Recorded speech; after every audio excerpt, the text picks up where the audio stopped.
Bonjour à tous, donc voilà, aujourd'hui on vous parle de réinvestissement média. Ce sont des nouveaux usages, ce sont des nouveaux médias, ce sont des nouveaux comportements qui vont nécessiter et qui vont même obliger. Une vision héroïste, et c'est ce qu'on voit tout de suite sur Digitalmen. A tout de suite.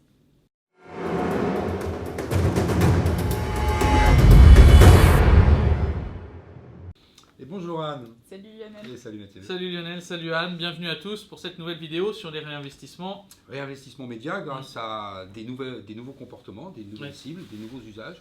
Et forcément, les entreprises sont obligées de tenir compte de tout ça. Alors, qu'est-ce qui se passe? Un petit constat sur les nouveaux usages, ça serait bien. Totalement. Oui, on voit que de toute façon ça a changé. Tu nous as parlé de plusieurs chiffres. Le public est ailleurs aujourd'hui. Oui, le public, il est plus derrière sa télé. Il n'est plus derrière sa radio, il n'est plus devant son magazine uniquement, évidemment il est toujours un petit peu, il est surtout devant son smartphone, pour 50% et un peu plus, la consultation internet ça se fait via un smartphone, il est devant ses réseaux sociaux, il fait même parfois plusieurs choses à la fois, il y a pas mal d'émissions de télé qui aujourd'hui réorientent leur dialogue en live avec du tweet, avec un dialogue qui se fait directement entre les gens qui sont sur leur canapé devant leur poste de télé et en direct avec les ce qu'on appelle les stratégies second écran. Voilà. Et qui font fureur notamment. Je vous invite à suivre les contre-émissions sur Twitter, ça saigne grave et c'est super intéressant de voir tout ce qui peut se dire. C'est une vraie stratégie à mettre en place. On est clairement aujourd'hui sur un impact, une réorientation des investissements médias qui n'est pas uniquement due effectivement à la non-visibilité, je dirais, des médias traditionnels, mais surtout aussi au fait qu'il y a une vraie courbe exponentielle de croissance de trafic sur les sphères sociales. Oui, un petit état des lieux alors. Oui, disons que de toute façon on voit surtout que ces formats sont très intéressants en fait pour plein de raisons. Ils ont des tarifs très compétitifs et en plus ils permettent de très bien cibler votre public. C'est vrai qu'il y a plusieurs outils qui permettent de faire ça. Il y a bien sûr le search qui permet de faire des pubs en fonction des mots-clés qu'on tape, le retargeting et bien sûr la pub sur les réseaux sociaux qui permet aujourd'hui de vraiment très très bien cibler son public. Hop, temps mort, retargeting. Retargeting, c'est... Oui, donc vous savez... Qui l'explique le retarget? C'est quand vous cherchez, vous vous renseignez sur une paire de baskets et ensuite pendant 3 jours, à chaque fois que vous allez faire une recherche internet, vous verrez une pub sur ces mêmes baskets. Qui va vous suivre absolument partout. Retarget qui peut effectivement, on en parlera parce que au travers de la data, ça fait écho bien entendu à vos bases cookies, ça fait aussi écho à votre DMP, donc la Data Management Platform ou la Data Marketing Platform. Plein de choses intéressantes. Le retarget, c'est vraiment aujourd'hui quelque chose d'extrêmement intéressant parce que vous allez rechercher, comme Anne l'a précisé, quelqu'un dans le parcours d'achat, c'est-à-dire quelqu'un qui a cliqué, qui a quitté le parcours d'achat à l'instant T, vous allez le rechercher sur une sphère principalement sociale, mais le retarget, ça peut être aussi du SMS, ça peut être aussi de l'email, ça peut être aussi... bref, vous le remettez dans le parcours d'achat pour qu'il aille vite, bien entendu, concrétiser la transaction. Oui, et puis alors aussi, ça ouvre des portes à de nouveaux acteurs, des sociétés qui pouvaient ne pas avoir accès à certains médias froids parce que très cher, du mass média, et là, pour le coup, des médias qualifiés, ça réouvre des portes. Alors après, on peut se poser la question, est-ce que le débat qu'il y a eu sur les bloqueurs de publicité, les adblocks et compagnie, est-ce que ça peut remettre tout ça en question? Bon, personnellement, je pense pas parce qu'on voit qu'il y a un nouveau format qui se développe beaucoup ces derniers temps, le native advertising, je crois que vous l'appelez de cette façon-là. Bon, pour faire simple... tu appelles aussi... Pour faire simple, c'est ces contenus qui en fait vont vraiment respecter les codes graphiques et éditoriaux d'un site. Et donc quand on arrive sur un site, par exemple sur Yahoo News, on va avoir certains contenus qui sont des contenus sponsorisés, donc qui sont donc des publicités, et qui dans certains cas peuvent vraiment se fondre en fait avec les autres publications, les articles. Donc je pense que ça peut être un format intéressant pour des sociétés et ça permettra de contourner les bloqueurs de publicité. Donc il y a toujours de l'avenir sur le digital. Alors toujours de l'avenir, mais ça force aussi les marques à revenir dans un mode de séduction vis-à-vis de leur contenu. On le voit bien, si on cite les love brands comme on pourrait les avoir, comme Burger King, comme Nike, etc. Effectivement, forcément, il y a des contenus de qualité qui sont diffusés principalement à travers des sphères sociales. Pour autant, ça fait écho aussi à ce mode séduction, à repasser dans les données login, donc principalement ce qu'on va pouvoir considérer comme ce qu'on appelle les data first party, donc qui viennent de votre base CRM mais aussi de votre DMP. Alors CRM, DMP, first party.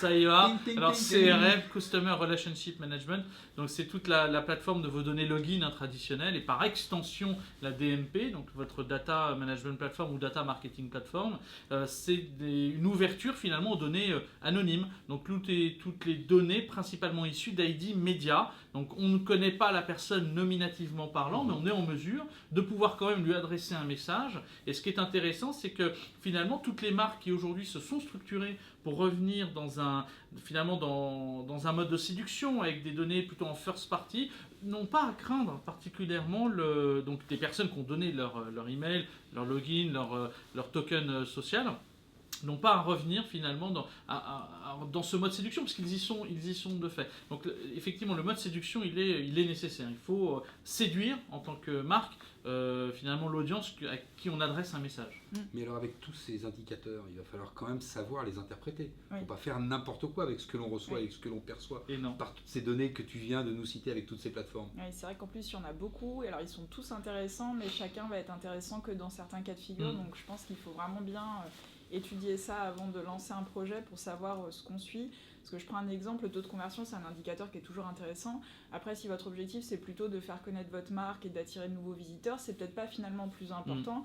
À l'inverse, si vous cherchez surtout à augmenter vos ventes, c'est plutôt celui-là qu'il faudra regarder. Et c'est vrai qu'il faut bien faire attention à ça, parce que sur les réseaux sociaux, on peut vite avoir des résultats assez spectaculaires.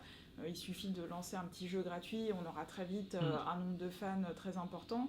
Après, si votre objectif, c'est d'augmenter vos ventes et qu'en fait, les fans que vous acquérez en lançant ce petit jeu gratuit, c'est des personnes qui ne sont pas du tout susceptibles d'acheter votre produit, c'est un peu un coup dans l'eau. De la nécessité de parler d'engagement. On en parlait dans la vidéo social media que vous avez peut-être vu la dernière. Je vous invite d'ailleurs à la voir pour augmenter le nombre de fois vues, c'est important. Mais quel est l'engagement qu'il y a derrière ? Quel engagement finalement est-ce que l'on souhaite avoir de la part de notre communauté ? Parce qu'on parle principalement de sphère sociale ici. Effectivement, l'engagement est indispensable. Et pour générer de l'engagement, il faut de l'humain. Enfin, c'est le cercle vertueux pour virtuel qu'il faut effectivement mettre en place. Ça impose une vision de plus en plus héroïste. Et c'est là que les investissements médias changent énormément. Cette nécessité d'avoir une vision avec des indicateurs de performance continue, perpétuelle et presque temps réel. Oui. Puis il y a des exemples de stratégies assez réussies en plus. Des exemples de stratégie, moi, T'avais Nike. Oui, on l'a déjà cité dans une précédente Oui. vidéo. L'exemple Nike, c'est bon. Tout le monde connaît la société, une société qui a une stratégie essentiellement marketing de segment, qui sponsorise des grands sportifs, que ce soit Michael Jordan, feu grand basketteur américain, que ce soit Tiger Woods dans le golf. Alors le golf qui concerne quelques youtubeurs peut-être. Peut-être d'ailleurs le sport le plus connecté. On pourrait en parler aujourd'hui. C'est vrai que dans tout ce qui est smart, le golf est l'un des sports les plus connectés. Et donc c'est vrai que Nike n'était pas du tout présent dans le golf avec le partenariat avec Tiger Woods aujourd'hui à 20 ou 25% de part de marché sur le matériel et le vêtement golfique. Enfin c'est juste impressionnant. Donc eux ont beaucoup investi dans les médias depuis quelques années. En gros, le budget sponsoring, je crois que Nike, c'est 27 milliards de dollars de chiffre d'affaires et 3 milliards de dollars de budget sponsoring. C'est colossal. C'est une page Facebook avec 17 millions de fans. C'est une chaîne YouTube avec 200 000 fans, dont 100 000 personnes qui la suivent. Et donc forcément, ils rebondissent. Alors eux, c'est vraiment la stratégie de je décuple. J'ai une marque, j'ai évidemment des fans de Tiger Woods, j'ai des fans d'André Agassi, j'ai des fans de tous les sportifs concernés. Et forcément, je rebondis avec les fans de tel tennisman, les fans de golf, mais aussi les fans de ma marque. Et là, j'utilise comme une boule de neige la diffusion de messages sur les réseaux sociaux. Carrément. Et alors, est-ce qu'il y a des nouvelles tendances là qui se dégagent dans ce domaine-là ?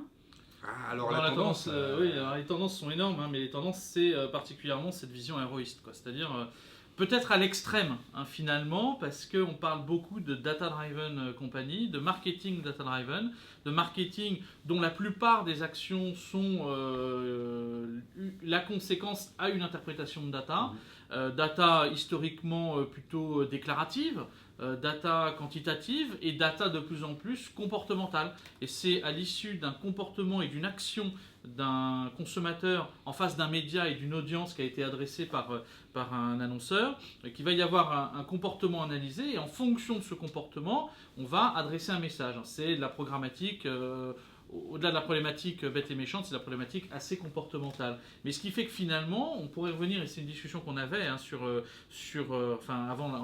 on prépare nos vidéos, donc sur la préparation un petit peu, sur la préparation des vidéos, mais sur ce qu'on appelle fil data. Le fil data, donc les données émotionnelles. Totalement. Parce que finalement, on a des données qui nous sont renseignées par les différents canaux que l'on a déjà préalablement cités, qui sont rationnelles, quantitatives, déclaratives, mais on n'a pas de données émotionnelles. Et pourtant, l'acte d'achat, généralement, c'est un acte qui est déclenché à 95% par de l'émotion. Totalement. Alors, capter de l'émotion, c'est aussi des nouveaux usages que l'on peut croiser sur Facebook. Et comme dirait Ornella Godard, c'est l'arrivée des KPI émotionnels. Un KPI, indice de performance émotionnelle. Ça va être super croustillant les prochaines campagnes. Bon, pour finir. Pour finir, qu'est-ce qu'on pourrait dire finalement pour finir ? Est-ce que tu veux nous faire la synthèse, Anne ? Je pense qu'en tout cas, la conclusion, elle est simple. Hein, il faut se réorienter là-dedans si ce n'est pas déjà fait, parce qu'en plus, c'est quand même un domaine complexe. Bien sûr. Tu parlais tout à l'heure du mobile. Je pense qu'avec l'arrivée le développement de l'usage mobile, ça va demander de se réinventer un petit peu sur les formats publicitaires, parce que clairement, on ne met pas le même type de pub sur un petit écran de smartphone que sur un grand écran d'ordinateur ou une page de magazine. Et puis aussi, ça peut être peut-être l'occasion pour certaines sociétés de se lancer parce que, comme on le disait, les tarifs sont assez compétitifs. Donc finalement, il y a des petites sociétés qui avaient auparavant peut-être pas les moyens de se payer une campagne de pub et qui peuvent aujourd'hui s'en offrir une assez efficace en plus. De toute façon, quand on voit les investissements médias et beaucoup d'intervenants du Big Retail Show de New York, on constate bien qu'effectivement, même aujourd'hui, des structures de petite ampleur peuvent s'offrir les services d'une DMP, ce qui n'était pas le cas il y a encore quelques années, mais à l'image du Big Data qui était hors de prix il y a encore quelques années, pratiquer le Big Data, on constate bien qu'aujourd'hui, c'est quasiment chose commune pour la plupart des sociétés. Et très bien, je crois qu'on est arrivé au terme de cette vidéo, donc on vous invite maintenant à liker directement cette YouTube channel parce que ça nous ferait plaisir pouvoir changer le nom. On insiste beaucoup dessus, mais il faut qu'on dépasse 100 personnes. Merci encore à tous de votre soutien. On vous invite à interagir directement au travers de cette vidéo par les commentaires. Likez aussi notre page Facebook, suivez notre fil Twitter. Et puis nous étions en direct de l'Institut de l'Internet et du multimédia au pôle universitaire Léonard de Vinci. C'est long. Pub. Hop, tac. La Défense. 92. Paris La Défense 92, ouverture sur Nantes bientôt pour l'hier. Voilà, en tout cas, on vous remercie. Et puis on se revoit très bientôt pour de nouvelles aventures autour du digital. En attendant, on vous dit à très vite et puis bonne lecture pour l'ensemble de nos vidéos. À très vite. À très bientôt.